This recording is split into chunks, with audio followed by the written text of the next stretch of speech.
আসসালামু আলাইকুম। আমাদের দেখেন কি অবস্থা, কাঁঠাল গাছ ভেঙে ঘরের পরপরই ঘর নষ্ট হয়ে গেছে। টিন এখন গাছগুলো কাটার জন্য লোক নিয়ে আইছি,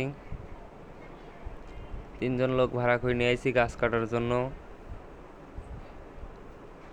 গাছটা কিভাবে দুই পাশে দড়ি বেঁধে নামায় নেওয়া হচ্ছে, নামাচ্ছি। আর আমাদের ভাগ্য অনেক ভালো, পাশ দিয়েই মেন লাইনে তার গেছে। কারেন্টের তারের পর যদি গাছটা পড়তো তাহলে আরও দুর্ঘটনা বেশি হতো।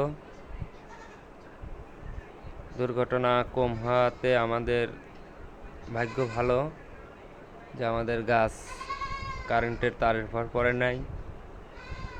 আশা করি